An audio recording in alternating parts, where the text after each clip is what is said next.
The South African president has still not quit. Everyone now agrees he must step down. So why is the ANC seemingly incapable of sacking its controversial leader? This is Inside Story.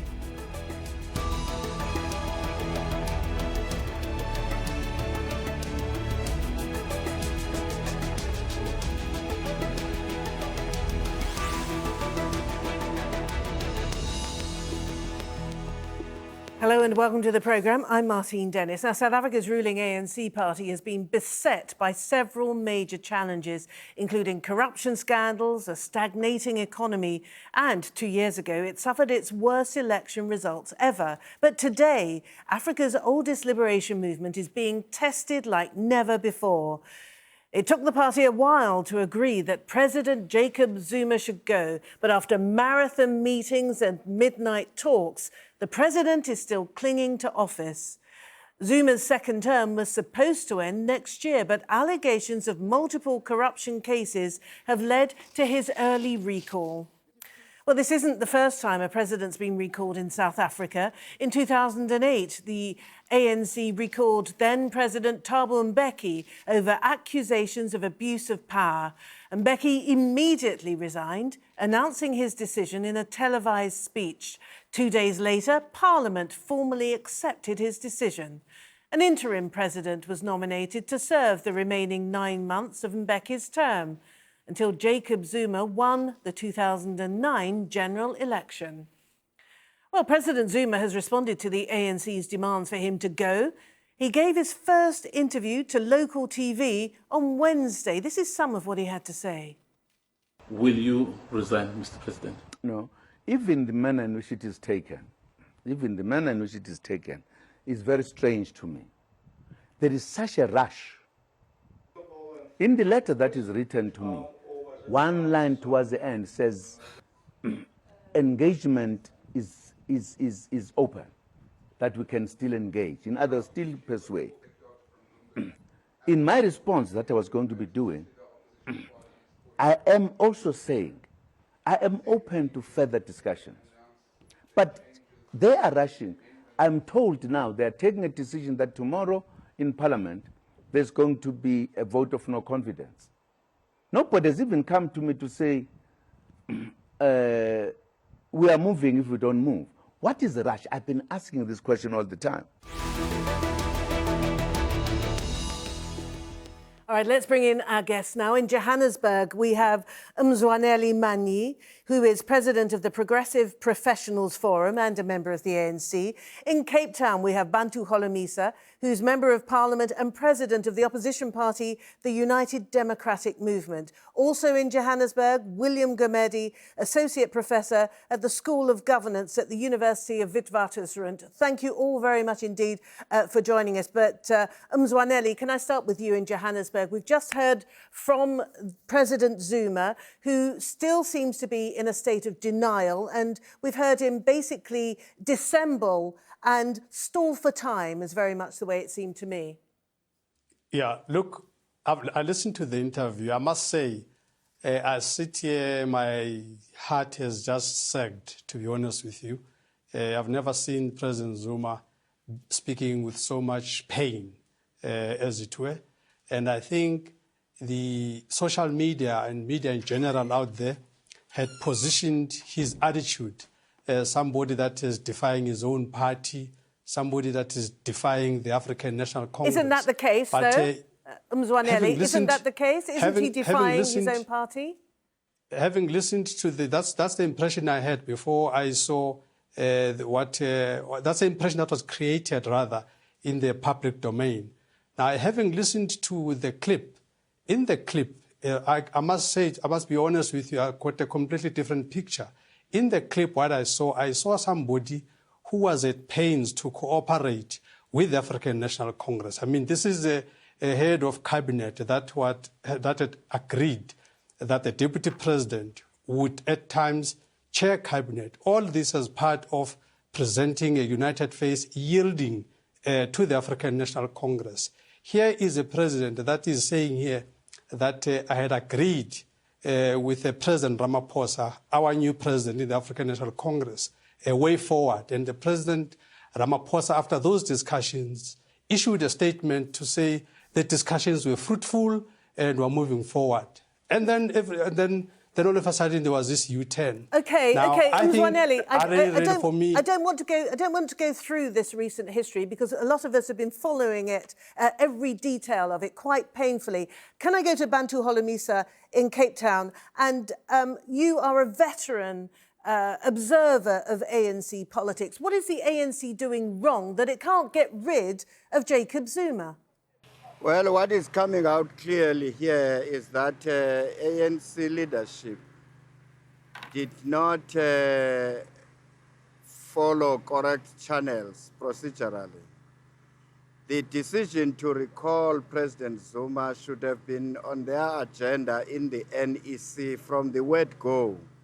I'm sure we wouldn't be in this quagmire, because in that motion they would have explained to the rest of the NEC members why they are deciding that he should be recalled. And then that message, if the consensus is arrived at, should have been conveyed to President Zuma immediately after the NEC meeting. That was a month ago. But it looks as though it was an afterthought when they were reminded by President Zuma to say, procedurally, according to the ANC policy, you should go back to the NEC. But be that as it may, we welcome this decision on behalf of the United Democratic Movement. And I'm sure a lot of political parties in Parliament are in unison. After almost 4 or 5 years campaign by opposition parties. All right, okay. To say that President Zuma must go. All right, let's go to William Gumede now. All right, so if we accept what Bantu Holomisa is saying and that procedurally the ANC may have made a few mistakes, this crisis, though, is being depicted by some as a crisis within the ANC itself, a matter of preserving the unity of the party and them inflicting it on the country. I mean, is that how you see it? This is exactly why, the way I see it. I think, the ANC leadership really underestimated Jacob Zuma. Jacob Zuma, his view on governance, and which, a lot of analysts, including myself, have said before, he thinks he's above, he's bigger than the ANC itself. And that is very, very sad. And I think also he looks at his presidency, or he looked at it as almost a chief, that because he's the president, he can change the rules of the party and the rules of the country. Now, is a very important thing to understand. Now, I think the ANC National Executive Committee was not prepared, did not look at that reality, because if one looks at that reality, they would have had a different strategy, they would have had a plan B. Jacob Zuma was never going to resign because he thinks he is the ANC. And he thinks because he's the leader, the chief, government is his personal possession and the ANC is his personal possession. That then demands a different approach to get him out. All right, Mzwanele then, from what we're hearing, it sounds very much as though the ANC today in 2018 is split beyond recognition. Those who are, broadly speaking, pro-Zuma and those pro-Ramaphosa and reform. Look, 2018 now with our new president, President Ramaphosa, which we all fully support. I sit here myself as a full supporter of President Ramaphosa going forward.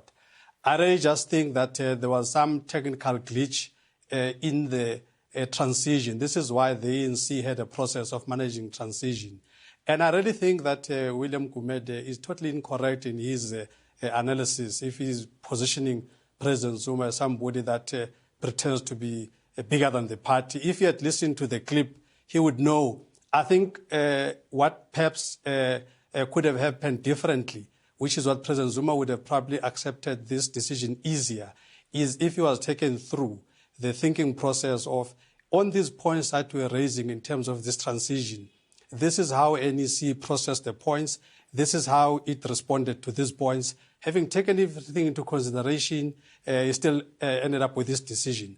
I think he would have been happier that way. But what seems to have happened is that there was some processing, yes, but I'm not so sure if his side of the story was analyzed, properly defeated, so to speak. All right, Mzwanele, But we're sitting here now with an ANC-NEC decision, which really is a decision of the organization. We really have to move forward on this point. And what about the division?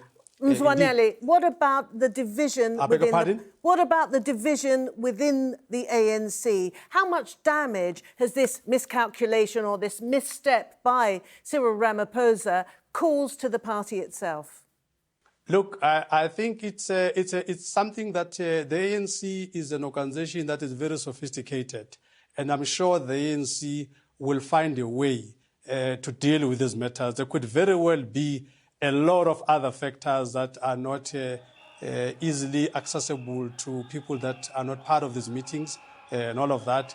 But the ANC is a very strong and a tough organization, very sophisticated, with a serious track record. I'm sure the ANC will be able to rise above all of this and lead the nation. Everybody in the ANC is very desperate for unity, is very desperate for an ANC that must win 2019 elections. And I'm sure as the ANC will consider all of this all of this into account, and the ANC will still be victorious. In fact, I think this could also work in the interest of the ANC, because everybody has been saying President Zuma this, President Zuma that. It's fine. Let President Zuma go and retire at home, and then let's deal with the issues. Let's see now what else are people going to be coming with, because the good policies of the ANC were sort of submerged because people keep President Zuma this, President Zuma that. We've removed President Zuma now. Well, actually, and I think he's not that gone yet. Opposition parties Mzwanele, are going to be in trouble now. He's not gone yet. This is the very point. Bantu Holomisa, Cyril Ramaphosa has tiptoed so delicately around the sensibilities of President Zuma. Why? He said that he wanted to effect a smooth and dignified transition, but it's been anything but. Well, we have taken note of what Cyril Ramaphosa had said, given that their resolution in the recent conference was to promote unity amongst themselves, because ANC was imploding, it was disintegrated. So he had to say that, because Zuma within the ANC structures is still popular. But that is history now. What we are going to be focusing on is issues which are affecting our country: unemployment, the performance of our economy, the problems surrounding our education, and also to deal with the day-to-day anarchy we are witnessing in our towns, cities, on the highways. And also that the debate in Parliament, I'm sure, is going to be an intellectual robustness, away from howling and shouting to a questionable character in the office of the president. So it's going to be a positive approach right from here onwards. And I hope that the world will give us another chance to say we are ready to recover the lost ground. William Gumede, Bantu Holomisa is speaking from perhaps the world's first major city to run out of water.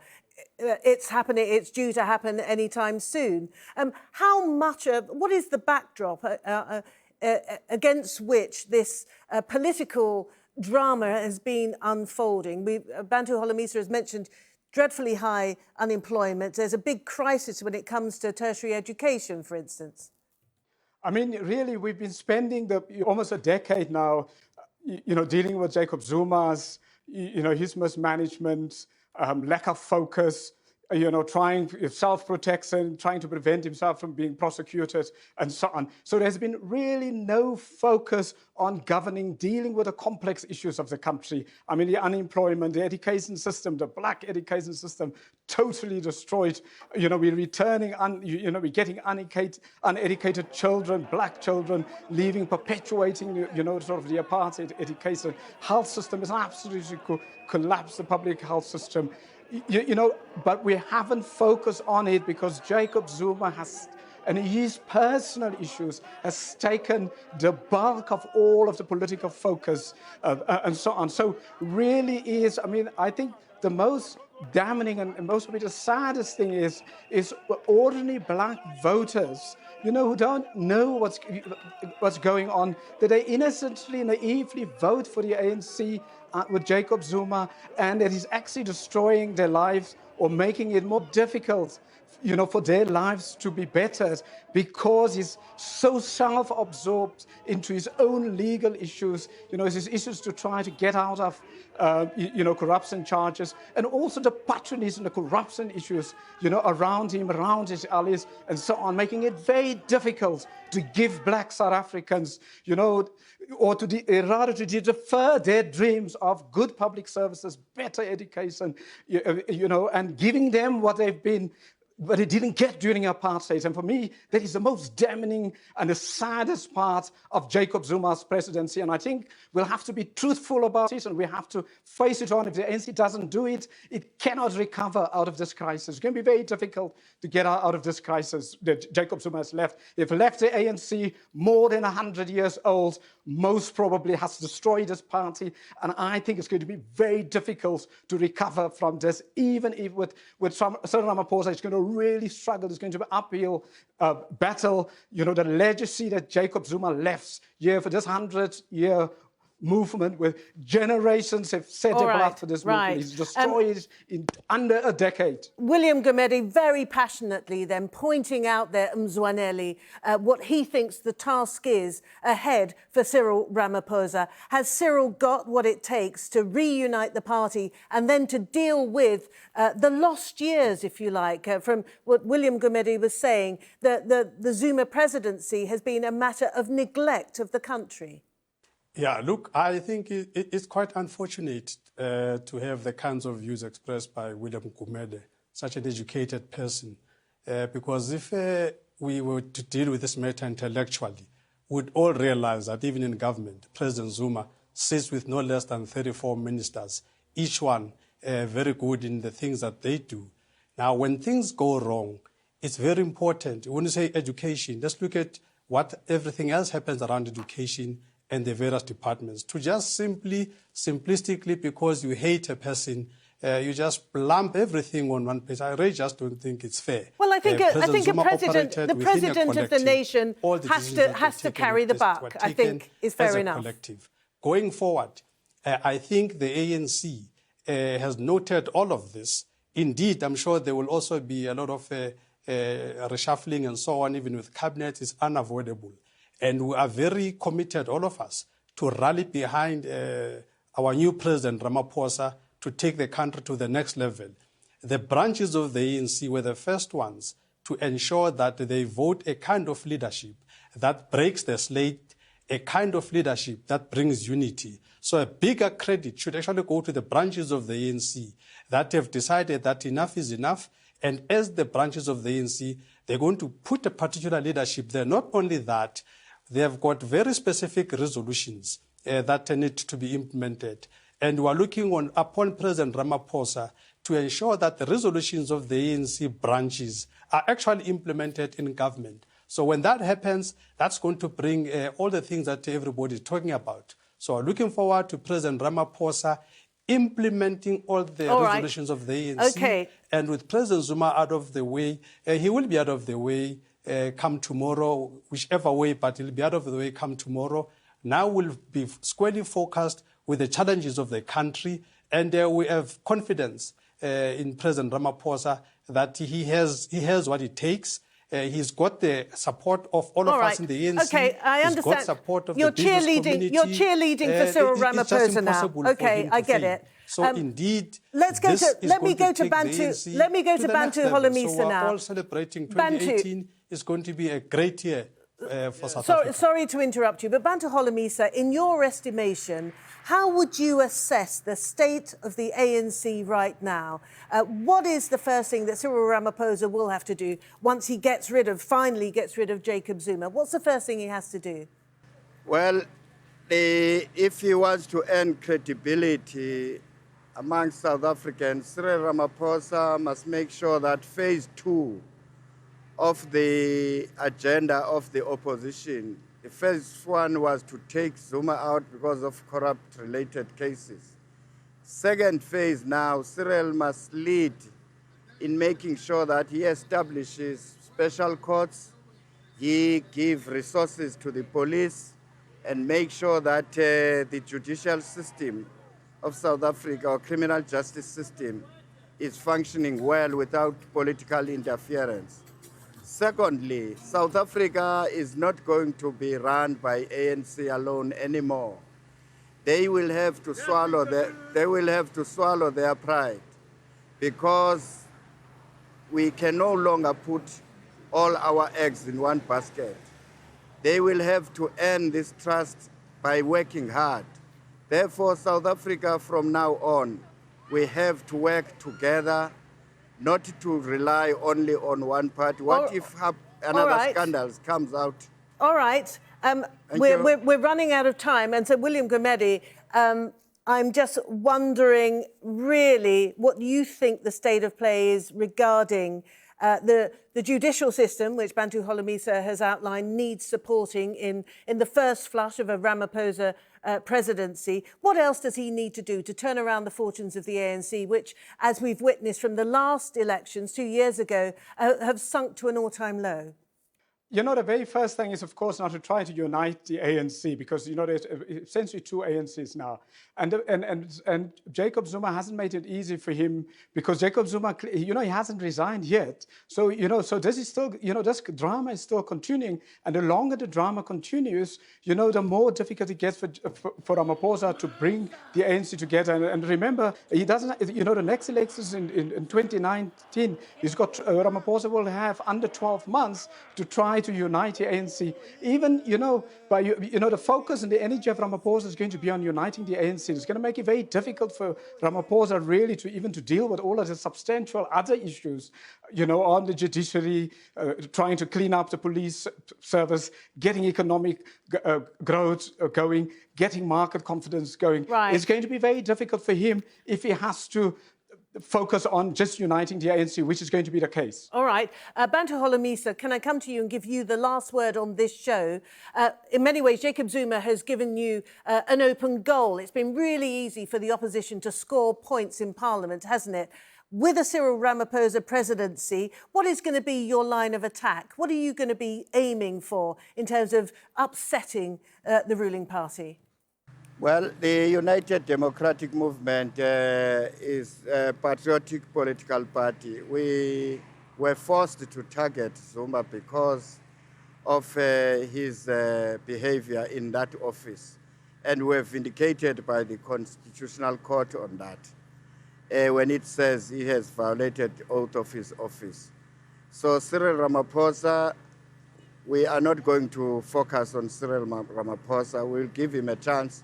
But what we are going to put on table is a concrete program demanding that the resources of this country must be channeled towards the disadvantaged community and address the backlogs and imbalances of the past. So if he doesn't toe the line, then let the voters then have the last word. All right, can I thank all of you very much indeed. Mzwanele Manyi talking to us from Johannesburg, Bantu Holomisa from Cape Town, and William Gumede also from Johannesburg. Thank you all very much for a very lively conversation. And as ever, thank you for watching the programme. You can see it again anytime you like by going to the website, aljazeera.com. If you want more discussion, you can go to our Facebook page. That's facebook.com/AJ Inside Story. And there's always the Twitter sphere. Our handle is @AJ Inside Story. I'm @Martine Dennis. So from me and the whole team here in Doha, it's bye for now.